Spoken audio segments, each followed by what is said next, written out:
The 548th edition of the Four Corners podcast starts right now. This is the Four Corners podcast.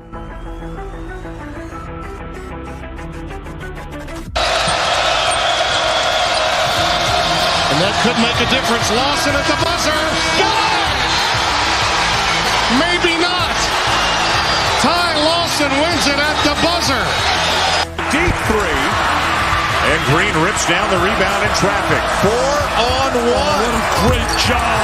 What a terrific job in transition. I mean, you couldn't plan that any better as a coach.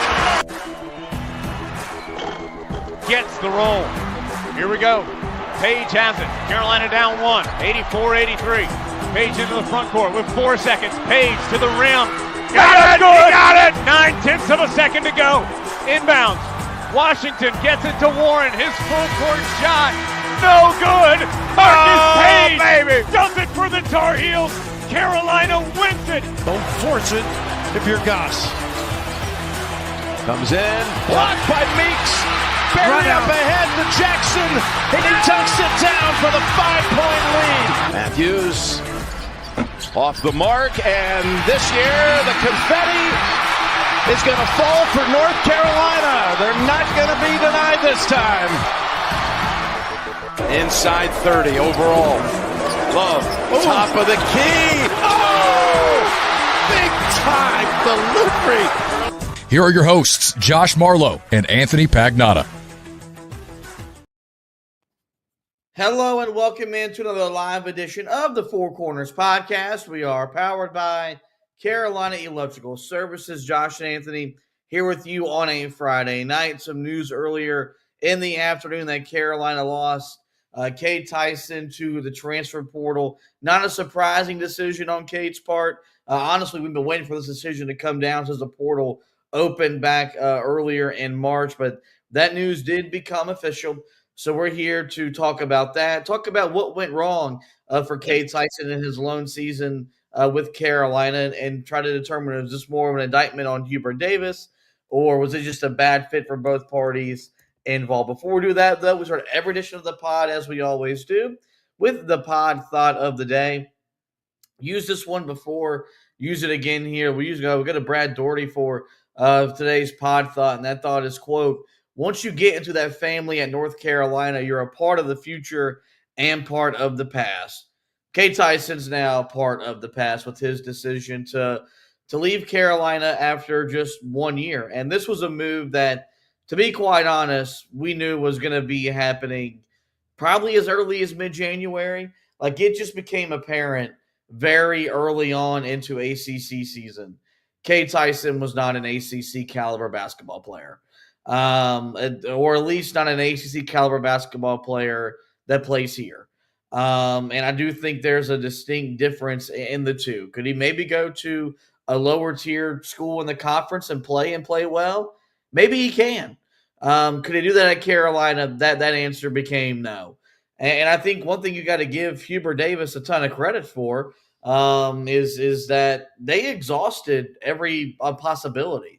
Like, this was a guy that played quite a bit deep into the year without, having a whole lot of production, and was still, quite frankly, a part of the rotation going into the NCAA tournament as well, despite a guy that, was only averaging, 2.4 points per game and 1.1 rebounds, and shot 29% from three after shooting 46% from three in Belmont, and was a coveted transfer just one off season ago. So when you look at this decision from Cade Tyson to enter the portal, obviously we're not surprised, but he's now the fourth Tar Heel to exit the program via transfer. What do you make of the latest transfer that Hubert Davis is losing this offseason?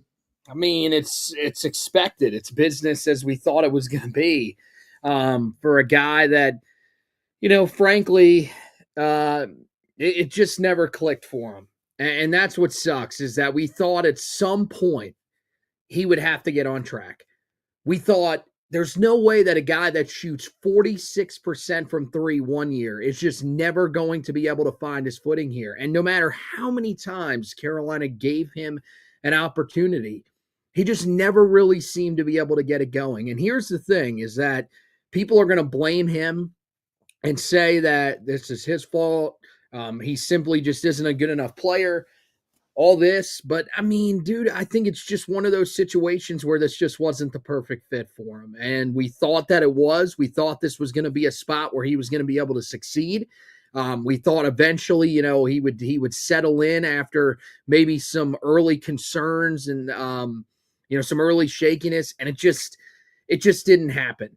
And I think you're right. Maybe he goes on and has some success somewhere else, but this was the right move from Carolina to go ahead and move on. And I think it's probably a mutual parting of ways, I would imagine. I think that if Carolina would have missed on a bunch of different guys, they probably would have said to him, look, maybe you come back, run it back one more time, and we'll see what you bring to the table and whether or not you can get it back on track. But I think with the guys that Carolina's already landed, with the guys they're expecting to land, they look at the situation, and he probably looked at the situation too and said, look, it's probably best that I move on. So I'm going to be rooting for him. I don't know about some Tar Heel fans. I think there will be some Tar Heel fans who probably won't, which is kind of sad. But I think this is a good kid, man. It just didn't work out on the basketball court here. And I feel like hopefully if he goes back down to the mid-major level, would love to see him, maybe at Charlotte, Queens, somewhere around this area where his family would be able to watch him. I do think he could find some success. I think part of his struggles were out of his control. And I'll explain why with two different reasons. One, the fact that he was Carolina's most heralded recruit in the transfer portal last season, I think just set expectations way too high upon him coming, trying to take that step up from Belmont to North Carolina. Now, granted, look, let's not twist it. When he entered the portal, we identified him as someone that Carolina had to go get. They went and got him, but we were hoping him to be like a part of a big-time recruiting class out of the portal. That was not the case. He became, the biggest piece, and it really set expectations through the roof. Also, this is where, and the number isn't officially confirmed. This is where the money being public can be a negative. Because you see it here from Gerald Smith, who said someone told me he received $800,000. Where'd they get that money from? I was told it was a $600,000 investment, which it was still with the production that you got was clearly an overpay. The problem with all this stuff now being out in the open is that fans feel more entitled to critique and criticize players, and I'm guilty of that. Like, because I know these guys are now getting a paycheck, now we feel more entitled as fans to demand performance and demand more than him just to show up, play his best, and get an education. And so, I think this is something where had he been a part of a class that involved another big man or, another big-time player, maybe the adjustment is a little bit smoother for him. But he knew from the second he arrived on campus, he had to be the guy because that's how much was riding on him with the way that the roster was ultimately constructed. And unfortunately, whether or not he's up for the task, was from a mental standpoint, I think he was mentally prepared.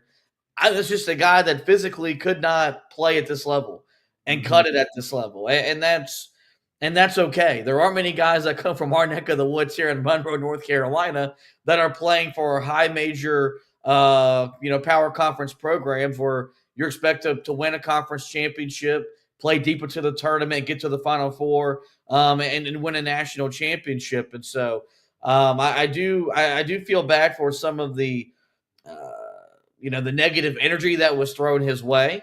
I know I was guilty of it at times as well this season, but I think a lot of this was out of his control for the most part, but it's not all out of his control. And I've seen Myra Goodman's commented this twice. Player development needs to be questioned at this point. When you look at, what went wrong, and we've done this now with every transfer this offseason, Cadeau, Ian Jackson, and Jalen Washington, we love to play the blame game and say, was it more of the coaching staff's fault?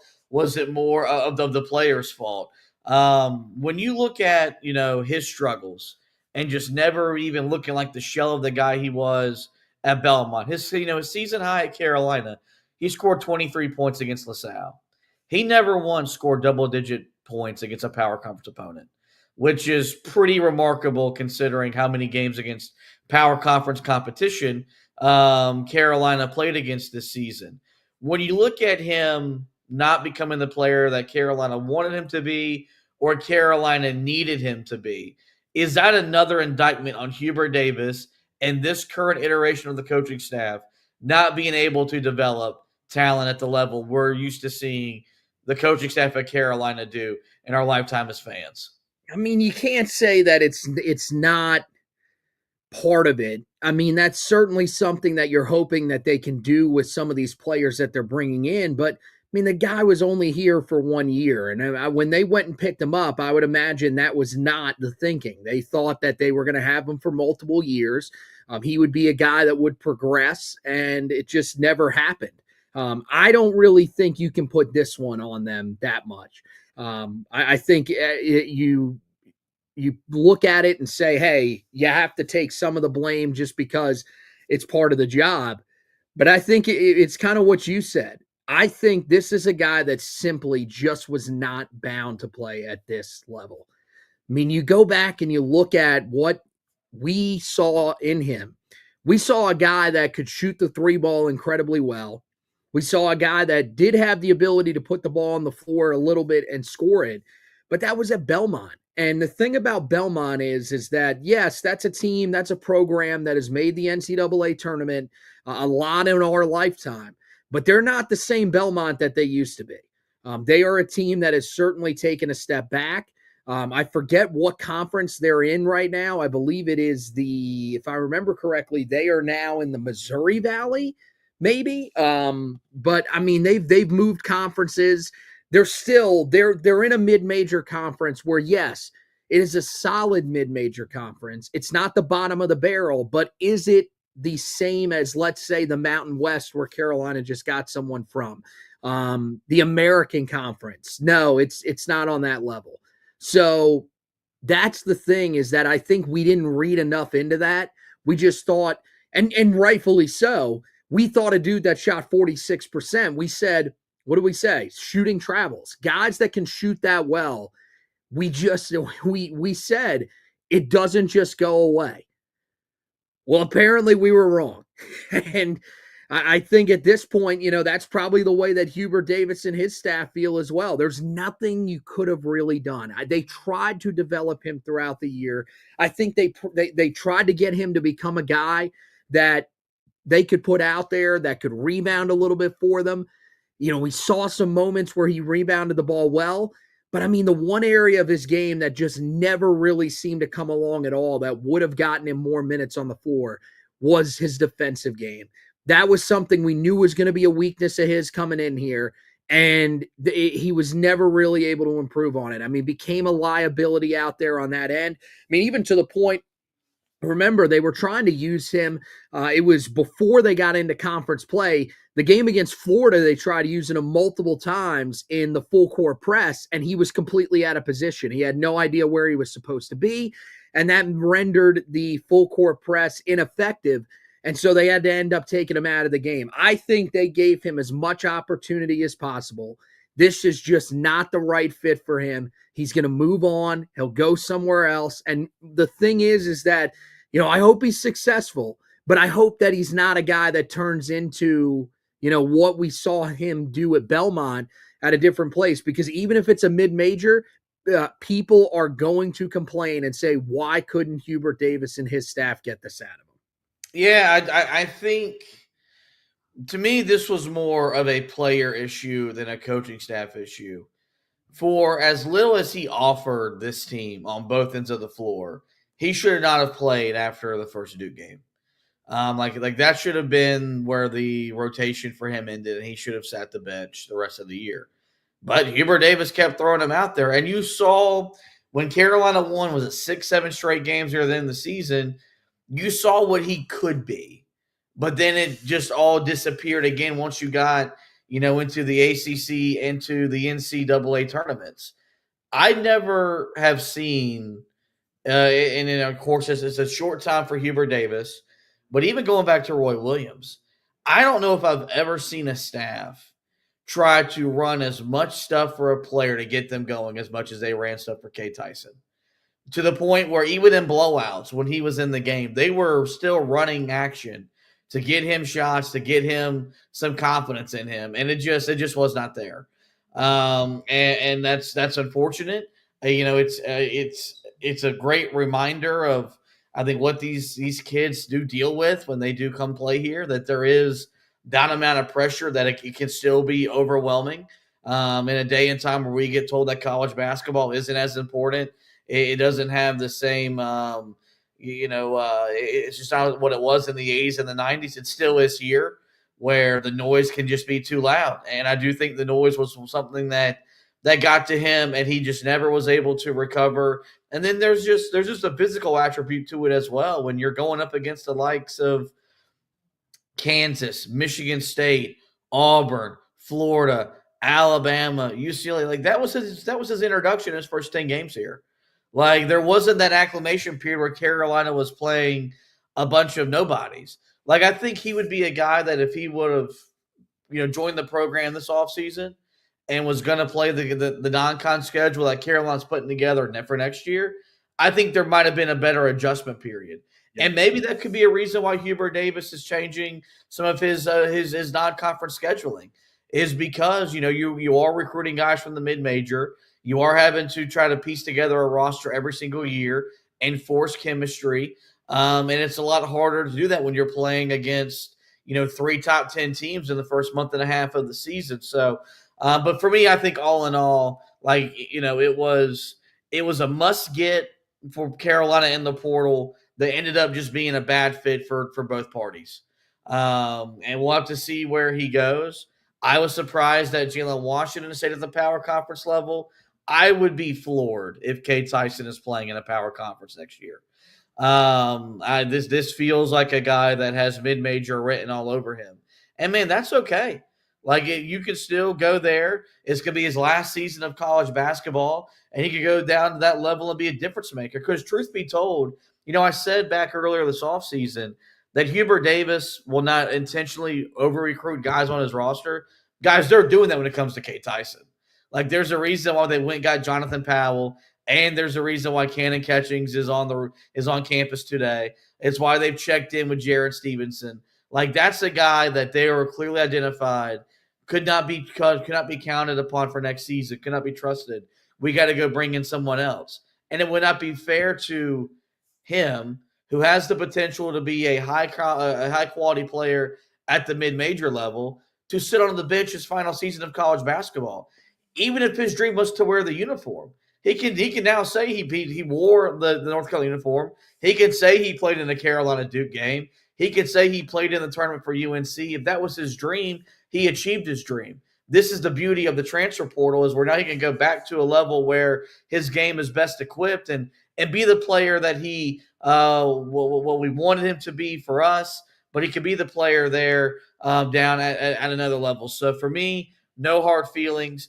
I'll be interested to see where he lands, but I do not see him, transferring to a lower level power conference school.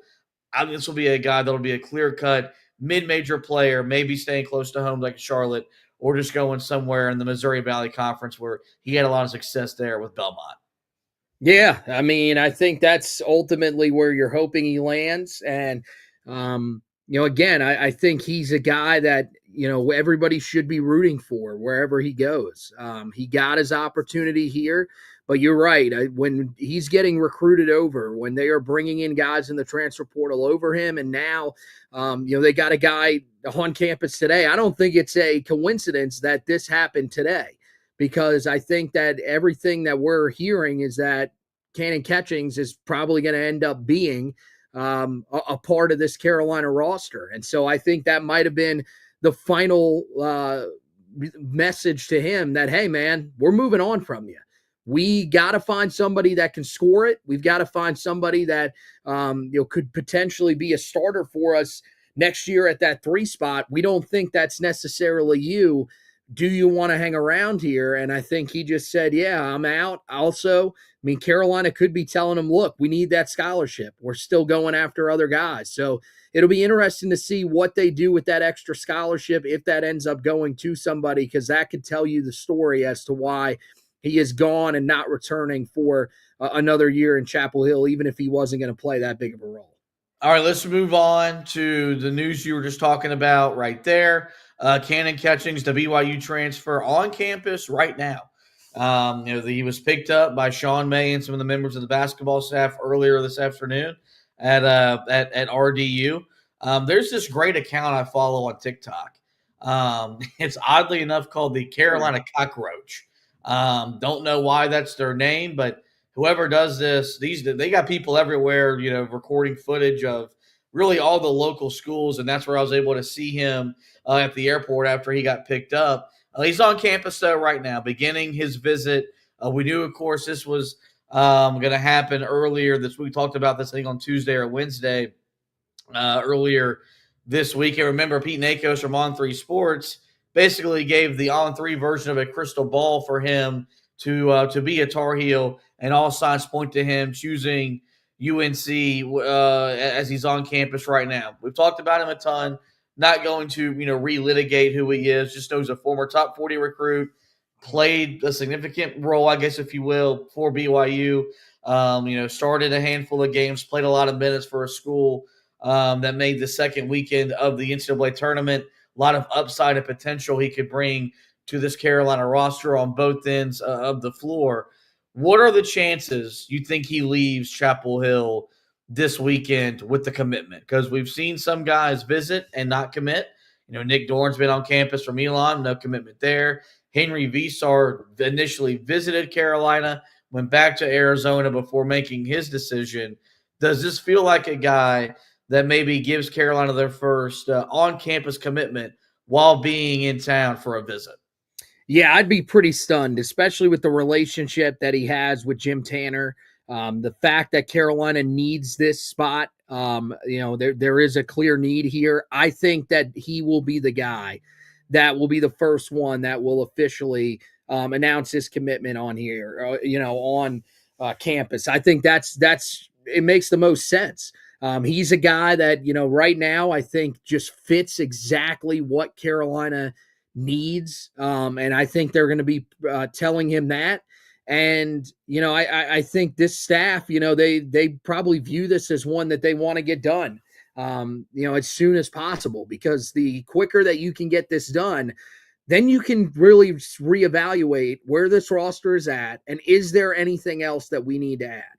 I mean, I've said it. I think that with some of the talent that's out there at that 2-guard spot, that's an area that Carolina could still go after somebody, and I would like it. But I do think that, this one is definitely one where, I mean, in terms of walking away with his commitment, I'd say about 90%. There's always that slim chance that he says, hey, let me go back home.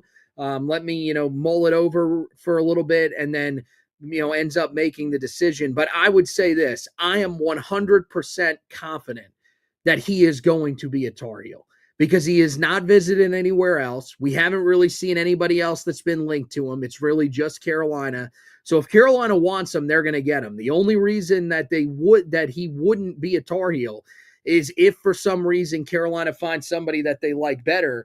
And I'm going to tell you right now, I think that, because we're going to talk about him here in a second, if they choose Jaron Stevenson over him, this staff is stupid. That would be one of the stupidest moves that they could possibly make, because this kid has upside. This is a guy that I think, just based off his numbers in a limited role at times before, eventually becoming a full-time starter at the end of the year, put together some really good numbers for a freshman. He provides more athleticism. I think this needs to be the guy for Carolina at that 3 spot if Drake Powell is not coming back. And so they need to get this one locked up. Yeah, I would be very surprised if we're sitting here tomorrow night and he hasn't committed to UNC. Now it very well could happen, but this feels, I don't want to say it feels like a done deal, but it feels like the only way he doesn't commit is if A, Carolina has lowballed him on the money, or B, he just has that bad of an experience in Chapel Hill where like he goes and gets food poisoning and just gets scared off. Like I don't really see a way where, because Carolina I think is in a really good job once they get guys to campus selling themselves, selling the program, selling the vision. The issue has been getting guys to campus, but it feels like once they get them here, they do a really good job. The current players that do a really good job as well. The staff does a good job because once they show up, man, like you're all in. And you know these coaches, they're just pouring their hearts and souls into these kids for 24, 36 hours or so until they go somewhere else. But all signs point to him being a Tar Heel, and I think he would be a really nice addition, a former top 40 recruit. There's going to be a lot of upside there, a lot of potential. I think he could be a two-way difference maker, a guy that I think would be with a bigger role, a much more efficient scorer, a good defender, and could really, I think, be a big part of what Carolina looks to do on the glass next season. They do have a backup plan, though, I think already in place for if they swing and miss on catchings. This was from On3 Sports' Jamie Shaw, where the program has expressed interest in Alabama transfer Jared Stevenson, which is important for two reasons. He's a Chapel Hill native, and I believe, if I remember correctly, has a playing tie to Drake Powell. So there's a relationship already established with the guy that maybe, if Jared Stevenson were to come to Carolina, would maybe influence the Drake Powell's decision to come back and play with a guy that's a really good friend with him. You said it'd be stupid if Carolina chose Stevenson over Catchings. I don't think that's going to be something that they're going to decide. I do think Catchings is going to be their top priority. And then Stevenson is either a fallback option for if they swing and miss on Catchings, or maybe Stevenson becomes a plan for them to turn to if Drake Powell ultimately goes pro. Why do you think it would be stupid for them to bring in a guy that this fan base was griping and complaining about us not landing him 2 off seasons ago when he chose Alabama out of high school despite being a Chapel Hill native? And he played in 32 games or 37 games for Alabama this year. He started 22 of them. He only played 18.7 minutes per game. And he scored 5.4 points per game, had 3.4 rebounds per game, and did not shoot the ball well. Shot it, at just under 43%. The more concerning part is that he was not really able to stretch the floor all that much. Again, this year, shot just 30.7% from 3 after shooting just 31% from 3 last year. Biggest issue with him is that he's 6'11". So you go from the 6'9" Catchings, who scored the ball better than he did, rebounded the ball better than he did, and you move on to a player that's 6'11" and just did not bring the ability to be able to shoot the ball the way that Catchings can. I mean, Catchings shot 35% from the outside. Overall field goal percentage was a little lower, but I'm going to take my risk on that. I'm also going to take my risk that he's going to be able to improve as a free throw shooter, despite shooting 58.7% this past year. Stevenson, almost 10% worse than his freshman year as a free throw shooter, and 2.2 rebounds for Catchings, actually. I thought he did average more. He did not. But, I mean, it's 6'11". You're playing the 4 almost exclusively. He's also, I mean, that's the thing. He's not a guy that provides the versatility that Catchings does. But, I mean, at 6'11", you got to be pulling down more rebounds than 3.4 a game. And so, to me, I think the upside of Cannon Catchings is more intriguing than the upside of a guy like Jaron Stevenson. He's going to have one more year of eligibility. I think that is something that Carolina really likes, that there's 3 years of eligibility for Catchings as opposed to just 2 for Jaron Stevenson. And it also feels like, Stevenson was one of those guys that you wonder, how does he fit in here? I mean, coming from, Nate Oates' program, definitely seems like a guy that brings a little bit of attitude to him, which, I mean, look, can be good on the court, but you just wonder how he would mesh in the locker room. I'm willing to take my risk on a guy like Cannon Catchings as opposed to someone like Jaron Stevenson, who, I think is a nice backup option, but ultimately I think is very limited to playing that 4 spot, which is not the spot that Carolina necessarily needs someone, and just isn't a good enough shooter to be able to fit in at that 3 spot. Yeah, I still think stupid's a pretty strong word because there's talent, there's ability, there's skill there. And if he could be what keeps Drake Powell, on campus in the program, and maybe that's the big reason why they're going after him, then I do think it's worthwhile recruiting him. Also, here's the other thing that I think you got to keep in mind. Who's the other school got linked to him? I was showing interest in him. It's Will Wade and NC State. I'm not afraid of the kid. Like he's also, I mean, this is a good point by Gerald, not a great defender either. Doesn't give a ton of effort on that end of the floor, where Catchings is a guy that I think will bring a little bit of effort on that end of the floor. Just from talking with Nada Edwards, who you've had on here a few times. I mean, he talked about how he loves him. When we brought up Jaron Stevenson, I mean, he basically gave the cringe emoji.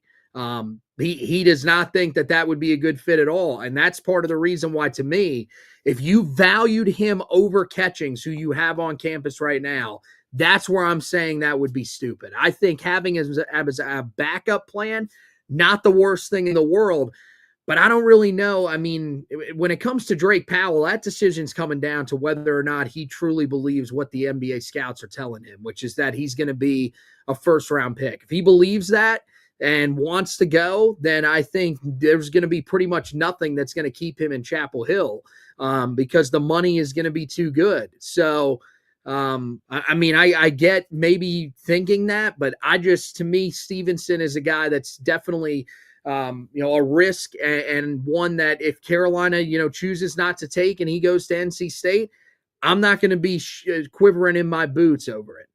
I'm just saying, because let's go ahead and make one thing very, very clear. Will Wade's a really good basketball coach. Fantastic basketball coach. I think he's going to do a lot of great things for that program. And part of me hopes he does because the ACC could use it. I'm not afraid of him.